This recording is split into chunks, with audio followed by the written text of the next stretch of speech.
महाराष्ट्र के पुणे में crime branch की बड़ी कार्रवाई। पुणे में हाई प्रोफाइल सेक्स रैकेट का भंडाफोड़।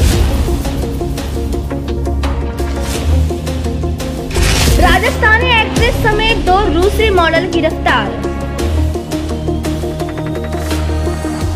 महाराष्ट्र के पुणे में मसाज सेंटर और स्पा सेंटर में घोटाले के बाद अब अंतर्राष्ट्रीय ऑनलाइन वेश्यावृत्ति कारोबार का खुलासा हुआ है।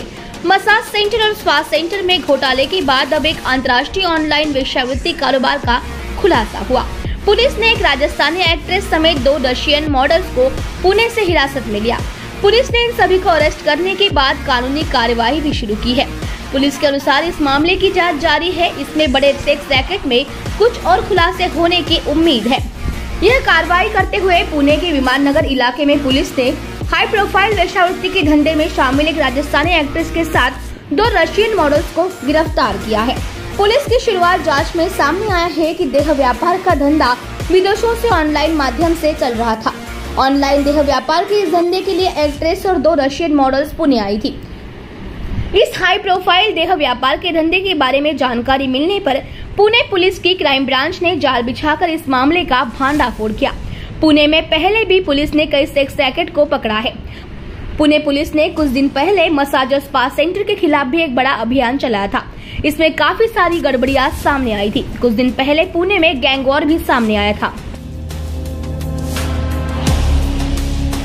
माहिती मिळाली होती की काही एजंट्स आहेत की जे परदेशातून येणाऱ्या महिलांकडनं पुण्यामध्ये वेश्याव्यवसाय करून घेत आहेत।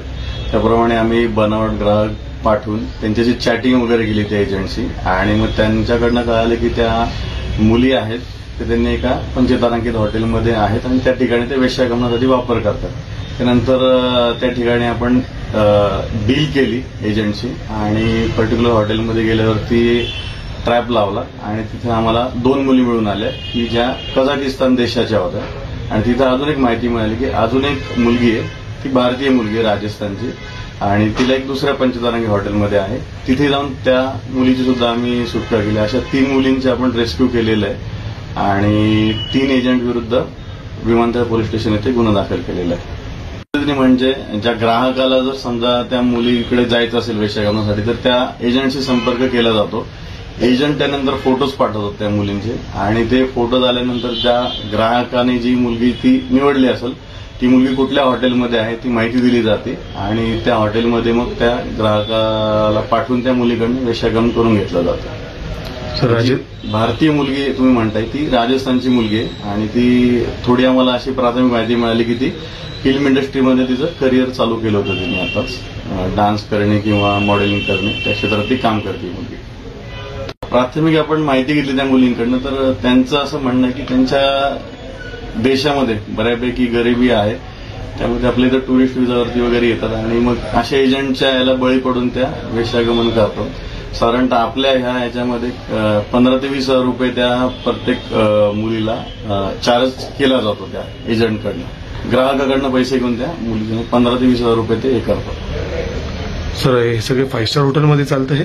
हो, सगळ्या मोठ्या पंचतारांकित हॉटेल्समध्ये चालतंय आणि ट्रेस आउट करायचं काम चालू आहे। 3 एजंटच्या आपल्याला माहिती मिळाली होती त्यांच्यावरती गुन्हा दाखल केलेला आहे। म्हणजे साधारण काय त्यांचा रोल आहे, काही वेबसाईट आहे, असे सुद्धा वेबसाईट आहेत जे स्पाच्या नावाने चालतात आणि वेगळंच तिथं काहीतरी चालत असतं। याच्यात तर तसा रोल नाही मिळून आला। एजंटशी डायरेक्टली कॉन्टॅक्ट केला जातो आणि मग एजंट त्या पर्टिक्युलर ठिकाणी ग्राहकाला त्या मुलीकडे पाठवत असतात।